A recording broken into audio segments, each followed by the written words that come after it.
तो यहाँ से देखना, ठीक है। सबसे पहले देखो क्या लिखा हुआ है यहाँ पर, general entries on issue of debentures are also the same as in the case of a issue of shares. बड़ी ही प्यारी लाइन यहाँ पर लिख दी गई है, देखो बड़े ध्यान से इसको पढ़ के देखो।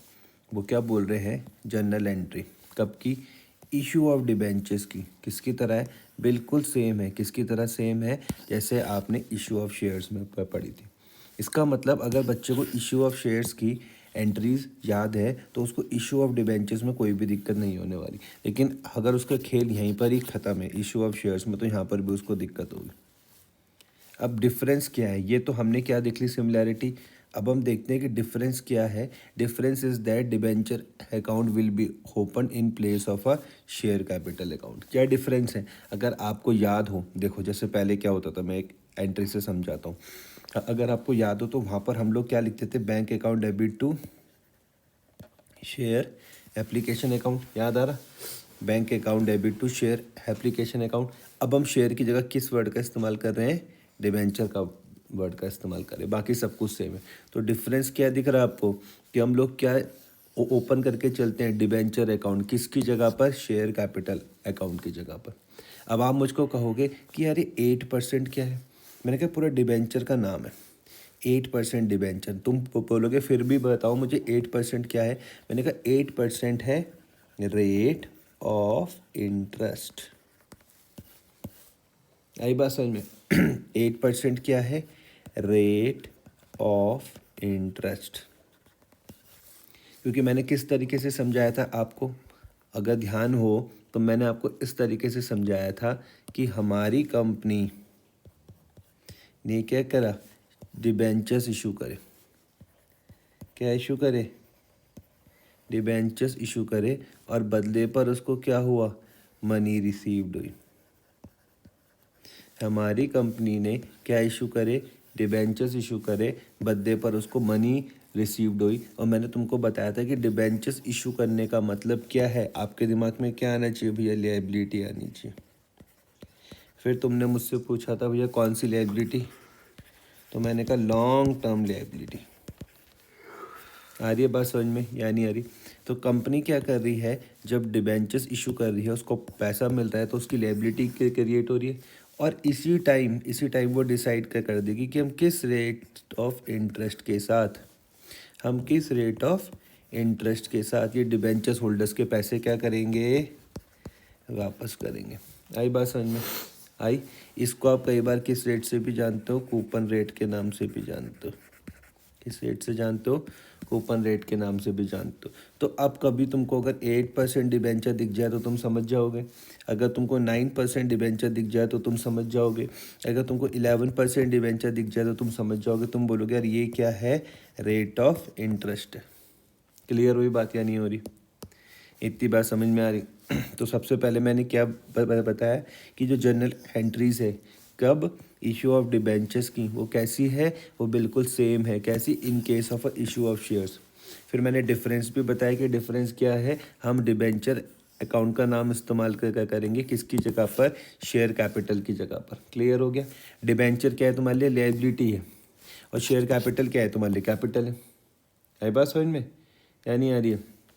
It is usually to prefix the rate of interest to the debenture. Prefix का क्या मतलब होता है, जो पहले लगता है। तो हम लोग क्या करते हैं, हम जो उसका रेट ऑफ इंटरेस्ट है उसको क्या करके चलते हैं, प्रीफिक्स करके चलते हैं, किससे पहले, डिबेंचर से पहले। तो देखो ये तुमको दिख रहा है 8% डिबेंचर, नहीं आया समझ में। दस if the rate of interest is 8%, the name is given will be 8% debentures. अब तुम समझाओगे, समझ में आई बात को। 8% डिबेंचर मैं कहूँगा तो तुम समझ जाओगे, अगर कहीं पर 9% डिबेंचर हो तो तुम समझ जाओगे, 11% डिबेंचर हो तो तुम समझ जाओगे कि जो परसेंटेज है ये क्या है, इंटरेस्ट है।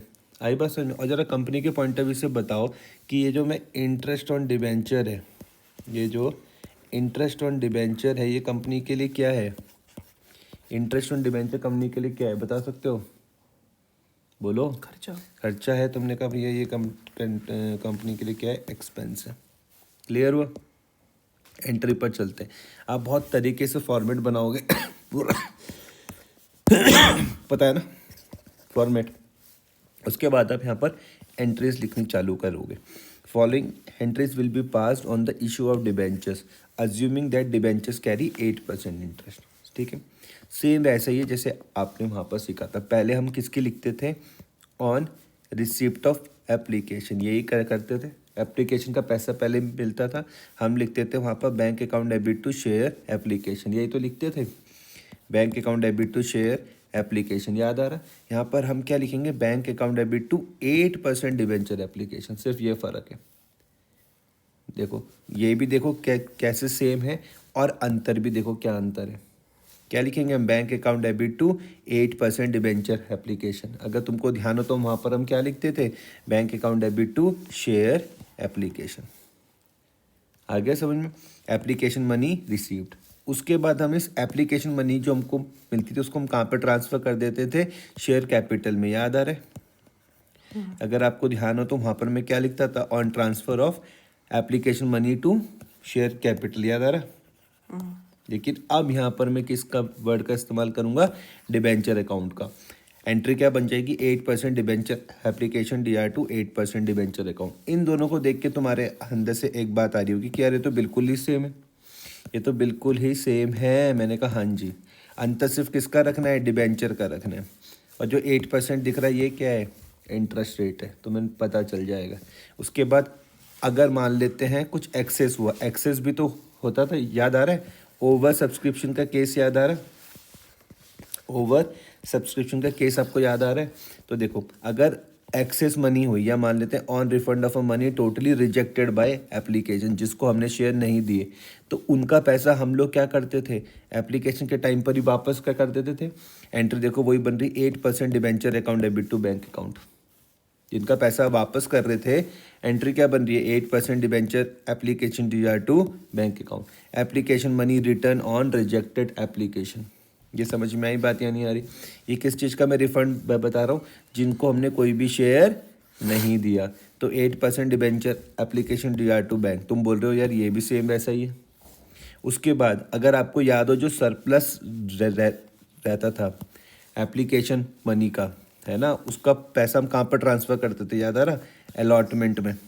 तो ये भी देखो सेम वैसी है। To debenture application DR to debenture allotment. और भी ज़्यादा हुआ तो टू कॉल इन एडवांस भी चल सकता है, सेम ऐसा ही है। उसके बाद अलॉटमेंट को हम ड्यू करते हैं, तो 8% debenture allotment DR to 8% debenture account, 8% debenture allotment DR to 8% debenture account. ये समझ में आई बात या नहीं आ रही? और उसके बाद कई की आती थी? रिसिट्स की आती थी। तो bank account debit to debenture allotment, bank account debit to debenture allotment. यहाँ तक कोई दिक्कत तो नहीं है? उसके बाद हम कॉल्स को ड्यू कर करते थे। तो 8% debenture first call DR to 8% debenture, call का पैसा मिलेगा तो bank account debit to 8% debenture first call account. समझ में आई? कोई दिक्कत तो नहीं है? सेम वैसी है। आपने सिमिलैरिटी भी देख ली और डिफरेंस भी देख लिया। If there are more than one call तो separate entry for each call will be pass like above, ये आपको पता है। अब हम देखते हैं issue of debentures at par. Par का मतलब बताओ क्या होता है? Same price. मतलब तुम बोल सकते हो कि भैया हमने 10 रुपये का शेयर मार्केट में 10 रुपये का इशू कर दिया, या फिर 100 रुपये का डिबेंचर मार्केट में 100 रुपये का इशू कर दिया, इस तरह। एक कंपनी है गोविंद लिमिटेड, गोविंद लिमिटेड ने इशू करे कितने? 5009% डिबेंचर। इस डिबेंचर का नाम क्या है? 9%। 9% डिबेंचर। इसमें 9% क्या है? इंटरेस्ट, रेट ऑफ इंटरेस्ट है। ठीक है, तो गोविंद लिमिटेड ने इशू करे 5009% डिबेंचर और एक की कीमत रखी 100 रुपये। और किस पे इशू करें? पार पर। पार पर इशू करने का मतलब है कि हमने 100 रुपये का डिबेंचर कितने में इशू करा? 100 रुपये में। Payable as follows. अभी 100 रुपये को कैसे मांग रहे हैं वो देखना। एप्लीकेशन में 20 रुपये मांग रहे हैं, अलॉटमेंट में 20 रुपये मांग रहे हैं, फर्स्ट कॉल में 30 रुपये मांग रहे हैं, और फाइनल कॉल में 30 रुपये मांग रहे हैं। यहाँ तक पढ़ के तुम्हें पुरानी वाले चैप्टर की याद आ रही होगी, है ना? अब पब्लिक अप्लाइड फॉर 6000 डिबेंचर। जैसे ही तुमने ये देखा, सुनो, जैसे ही तुमने ये देखा, तुमने कहा कि यहाँ पर गोविंद लिमिटेड ने तो 5000 डिबेंचर्स इशू करे थे। कितने डिबेंचर इशू करे थे? लेकिन आए कितने? 6000। कितने इशू करे? 5000। आए कितने? 6000। तो आप बोलोगे किसका केस है? ओवर सब्सक्रिप्शन का। आया समझ में? आप मुझको बताओ कितने से ओवर सब्सक्राइब्ड हुए? 1000 से हुए। तो इसका क्या करना है? क्वेश्चन हमारी मदद करेगा, अपना दिमाग नहीं चलाना है। आया समझ में? लेकिन बाई चांस अगर क्वेश्चन हेल्प ना करे तो हम एक्सेस जो भी रहेगा कैलकुलेशन का, जो भी एक्सेस मनी रहेगी उसको हम अलॉटमेंट तक लेके जाते हैं, याद आ रहा, उसके बाद भी बच जाए तो हम उसको वापस कर देते हैं। Application for 4500 debenture were accepted in full. बोले 45 के तो हम लोग क्या कर लेंगे, फुल एक्सेप्ट कर लेंगे। अगर मैं इसकी छोटी सी यहाँ पर एक समरी बना के दिखाऊँ, एप्लीकेशन कितनी आई? 5,000। अरे गधे 6,000 के लिए आई है। और कितने शेयर देखो ना, ये नहीं आई 6,000। और मैं इनको कितने शेयर दे सकता हूँ? 5,000। 5,000 शेयर दे सकता हूँ, 5,000 इशू हो सकते हैं। डिबेंचर दे सकता हूँ। डिबेंचर्स के बारे में बात हुई, ठीक है। तो 5,000, इतनी बात समझ में आ रही? तुम बोलोगे 6,000 क्या हुआ, अप्लाई हुआ, कितने डिबेंचर दे सकते हैं हम? 5,000 डिबेंचर दे सकते हैं। यहाँ तक कोई दिक्कत तो नहीं है? अच्छा, अब समझना आप आगे। क्वेश्चन ने क्या बोला, 45 को तो फुल दो। आ रही बात समझ में? 45 को तो फुल दो, इसका मतलब 45 ने अप्लाइड किया, हम 45 को 4500 शेयर दे देंगे। अब कितने बचे हुए? 1500। 45 की तो कहानी समझ में आई। अब इसके बाद कितने बचे हुए यहाँ पर? 1500। इनका क्या क्या क्या करना है, तो देखो क्वेश्चन क्या बोलते हैं। Application for 800 debenture were allotted 500 debenture. कितने बचे हुए थे? 1500। इसमें से वो लोग क्या बोलते हैं, इसमें से वो लोग बोलते हैं कि 800 को कितना दो, 800 डिबेंचर्स को कितना दो, 500 डिबेंचर्स दो। 800 डिबेंचर्स को कितना दो, 500 डिबेंचर। देखो ये तो फुल वाला हो गया, इसको तो साइड कर दो, इसमें तो कुछ नहीं है। ये वाली बात समझ रहे हो? 800 को क्या दो, 500 दो। अब कितने बच गए होंगे? अच्छा 700। 700 बच गए। अब इस 700 की कहानी देखते हैं क्या लिखा हुआ है। तो 700 के लिए क्या लिखा हुआ है? 700 डिबेंचर वर रिजेक्टेड। इनको कोई भी डिबेंचर नहीं देना, इनको कोई भी डिबेंचर नहीं देना। तो तुम बोलते हो कि जिसको डिबेंचर नहीं देते उसका पैसा तो हम वापस कर देते। तो तुमने कहा मुझे इसमें भी कोई दिक्कत नहीं है, मुझे इसमें भी कोई दिक्कत नहीं, और अब तो मुझे इसमें भी कोई दिक्कत नहीं है। तुम बोलोगे कि हमको पैसा किस हिसाब से मिला होगा? 800 मल्टीप्लाई बाय कितना? एप्लीकेशन कितने रुपए की थी? एप्लीकेशन कितने रुपए की थी? 20 रुपये की। तुम बोलोगे 800 मल्टीप्लाई बाय 20, मतलब मुझे 16,000 रुपये मिले होंगे। एप्लीकेशन में इतना पैसा आपको रिसीव्ड हुआ होगा, लेकिन क्या मैं इतना यूज़ कर सकता हूँ? क्या मैं इतना यूज़ कर सकता हूँ एप्लीकेशन में? तुम बोलोगे नहीं, सिर्फ कितना कर सकता हूँ? 500। तो 500 मल्टीप्लाई बाय 20 कितना? 10,000। तो जो 6,000 एक्स्ट्रा है ये कहाँ पे चल जाएंगे? अलॉटमेंट में। क्लियर हुई? आ गया समझ में? अब इसके बाद तुमको क्या करनी है, जनरल एंट्री डालनी है। Assuming that all money due were received, सारा पैसा हमको मिल गया। सबसे पहले आप स्केल की मदद से फॉर्मेट बनाओगे। जनरल ऑफ गोविंद लिमिटेड, ये पर्टिकुलर्स पहली वाली समझ में आई। Bank account debit to 9% debentures application 1/20 कहाँ से आई? कहाँ से आया 1/20 कहाँ से आया? 6,000 into 20। 6,000 multiply by 20। उसके बाद आ जाएगा 9% debentures application D R to 9% debentures to 9% debentures allotment और 2 बैंक। ये बैंक में 14,000 समझे, जिसको शेयर नहीं दिए थे। ये देखो ये तो 700 मल्टीप्लाई बाय 20 कितना हो गया? 14,000, जिसको हमने शेयर नहीं दिए। ये पक्का अलॉटमेंट में कितना चल जाएगा? ये जो फालतू था ये कितना? 6,000, ठीक है। और बाकी डिबेंचर्स का तो तुमको पता ही है। अलॉटमेंट नॉर्मल ड्यू है, ये पता है। ये 94 क्यों आया जबकि ड्यू तो 1 लाख हुआ था? ये देखो ना, अलॉटमेंट में ड्यू कितना हुआ? 1 लाख हुआ। तो यहाँ पे 94 क्यों आया है? ये देखो 6,000 माइनस होगा। बैंक क्यों हुआ? Bank account debit to debentures allotment क्यों हुआ माइनस? वही तो पूछ रहा हूँ। अलॉटमेंट पहली एप्लीकेशन में लग गया था। ये देखो उतना हमने एप्लीकेशन से अलॉटमेंट में 6,000 ट्रांसफ़र कर दिया था। फर्स्ट कॉल DIR2 ये तुम समझ गए होंगे, 1.5 lakh bank account debit to debenture first call, और 9% debenture second and final call DIR2 ये, और bank account debit to 9% debenture second and final call. अब प्रीमियम का केस है। प्रीमियम का केस तुमको पता है, जब हम फेस वैल्यू से ज़्यादा पर इशू करते हैं। लिखते हैं when the debenture are issued at the more than their face value they are said to be have been issued at a premium. Clear? For example, अच्छा यहाँ पर आप पहले क्लास को रोक लेना। पहले आप यहाँ पर क्लास को रोकोगे, उसको पूरा कंप्लीट करोगे, तब आप यहाँ से आगे बढ़ोगे, ठीक है। एग्जाम्पल में क्या दिया हुआ है कि if the company of 100 is issued at 110। तुमने देखा कि डिबेंचर कितने रुपए का है? इफ़ अ डिबेंचर ऑफ ₹100, कितने रुपए का डिबेंचर है? 100 का। और कितने में इशू करा? 110 में। कितने का डिबेंचर है? 100 रुपये का। कितने में इशू करा? 110 में। तो जो तुमको यहाँ पे 10 रुपये फालतू दिख रहे हैं, जो तुमको यहाँ पर 10 रुपये फालतू दिख रहे हैं, यही 10 रुपये किसके हैं? प्रीमियम। प्रीमियम के। नहीं आया समझ में? कितने रुपए का डिबेंचर था? 100 रुपये का डिबेंचर था। कितने में इशू करा? 110 में। जो तुमको यहाँ पे 10 रुपये फालतू दिख रही है, यही क्या है? प्रीमियम है। तो कंपनी के चेहरे पर तुमको खुशी दिखने वाली है इसमें। आई बात समझ में? तो 10 इज द प्रीमियम। समझ में आ गया? 10 रुपये तुम्हारे पास क्या है? प्रीमियम है। तुम्हें पुराने वाले चैप्टर की याद आ रही होगी। तो जो प्रीमियम है वो क्या है? कंपनी के लिए गेन है। जो प्रीमियम है कंपनी के लिए वो क्या है? गेन है। The premium is a capital profit and should not be treated as a revenue profit and is not as an income arising from the normal course of a business operations. The use of a security premium is restricted as per the section 52 of the Companies Act 2013. It specifies that security premium can be used. एक एक point बड़े ध्यान से समझना। यहाँ पर important point आ गया, मैं इसको ग्रीन कर रहा हूँ। बोल रहे जो प्रीमियम है वो कौन सा प्रॉफिट है? कैपिटल प्रॉफिट है, याद रखना। क्या बोला गया? मैं भी तुमसे पूछूं कि भैया एक नंबर में पूछा जा सकता है तुमसे कि बताओ जो प्रीमियम है ये किस तरीके का प्रॉफिट है? तुम बोलोगे भैया कैपिटल प्रॉफिट है, इसको हम रेवेन्यू प्रॉफिट ट्रीट मत करना। फिर तुम मुझसे पूछोगे यार इन दोनों के बीच में डिफरेंस क्या है? तो मैंने कहा रेवेन्यू प्रॉफिट क्या है? जो आप नॉर्मल कोर्स ऑफ बिजनेस से कमा रहे हो। एग्जाम्पल तुम्हारा स्टेशनरी का काम है, तुम खरीदते हो बेचते हो, खरीदते हो बेचते हो, खरीदते हो बेचते हो। तो खरीदने बेचने पे जो आप प्रॉफिट कमा रहे हो वो तुम्हारा कैसा प्रॉफिट है? रेवेन्यू प्रॉफिट है। नहीं आया समझ में? तुमने बोला भैया मेरा काम किसका है? स्टेशनरी का है, मैं स्टेशनरी खरीदता हूँ और बेचता हूँ, खरीदता हूँ और बेचता हूँ, खरीदता हूँ और बेचता हूँ। मेरी बात समझ में आ रही? इसमें जो तुम प्रॉफिट कमा रहे हो वो तुम्हारे पास कौन सा है? Revenue profit. लेकिन तुमने 100 रुपये के शेयर की जगह तुमको 110 रुपये में मिल रहा है, तो जो तुमको 10 रुपये फालतू मिल रहे हैं ये तुम्हारा कैपिटल प्रॉफिट है। अब आई बात समझ में? आ गया समझ में? तो जो मैं नॉर्मल कोर्स ऑफ बिजनेस से कमाता हूँ उसको मैं क्या बोल रहा हूँ? रेवेन्यू प्रॉफिट बोल रहा हूँ। क्या ये नॉर्मल कोर्स ऑफ बिजनेस से कमा रहा हूँ मैं? नहीं ना।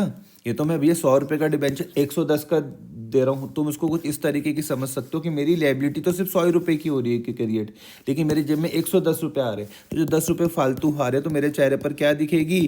खुशी दिखेगी। आई बात समझ में? मैंने पिछले चैप्टर पर भी समझाया था, और जब मैं आपको कंपनी की बैलेंस शीट समझा रहा था तभी भी मैंने समझाया था कि जो सिक्योरिटी प्रीमियम का पैसा है ये सेक्शन 52(2) जो कंपनीज एक्ट 2013 का, वहाँ पर रेस्ट्रिक्शंस डालता है। बोलता है सेक्शन ये सिक्योरिटी प्रीमियम का पैसा कितनी जगह पर यूज़ कर सकते हो? बोलो। तुम रिवाइज नहीं करते हो बिल्कुल भी भाई। 5 जगह पर इस्तेमाल कर सकते हैं। तो ये सिक्योरिटी प्रीमियम का पैसा है, वहाँ पर क्या लगी हुई है? रेस्ट्रिक्शंस लगी हुई। किसने लगाई रेस्ट्रिक्शन? क्या तुमने लगाई? क्या मैंने लगाई? किसने लगाई रेस्ट्रिक्शन? बोलो ये रेस्ट्रिक्शन किसने लगाई? ये जो सिक्योरिटी प्रीमियम का पैसा मैंने कहा हम 5 जगह पर इस्तेमाल कर सकते हैं, ये रेस्ट्रिक्शंस किसने लगाई है? सेक्शन 52(2) ने ऑफ द कंपनीज एक्ट 2013 इसने स्पेसिफाई किया हुआ कि आप भैया सिक्योरिटी प्रीमियम का पैसा कहाँ पर यूज़ कर सकते हो। देखो पहला writing off preliminary expenses of the company, दूसरा writing off the expenses commission paid और discount allowed on issue of securities और डिबेंचर्स ऑफ द कंपनी। अभी देखो अभी मैं क्या पढ़ रहा हूँ? Issue of debentures at premium पढ़ रहा हूँ। इसके बाद जो मेरा जो नेक्स्ट टॉपिक आएगा वो क्या आएगा? Issue of debentures at discount. तो यहाँ पर हम डिस्काउंट को किस पर, डिबेंचर्स को काय पर इशू करेंगे? बोलो। डिस्काउंट पर। तो हमारा नुकसान होगा, उस नुकसान की भरपाई देखो ये वाला पॉइंट बोल रहा है ये देखो, अगर तुम समझ पाओ तो।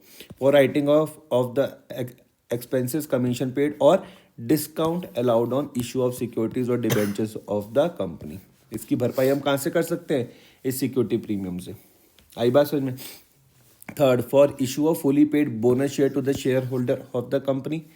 Fourth, for providing for the premium payable on redemption of redeemable preferences और डिबेंचर्स ऑफ द कंपनी। ये इसके बाद वाले चैप्टर पर हम समझेंगे, और ये मतलब ये रिडम्पशन वगैरह, ठीक है। और for buyback of its own share and other securities as per section 68। कम से कम इसको 1-2 बार देखा करो कि कम से कम दिमाग में रहे कि हम सिक्योरिटी प्रीमियम का पैसा सिर्फ यहीं पर इस्तेमाल कर सकते हैं और कहीं इस्तेमाल नहीं कर सकते।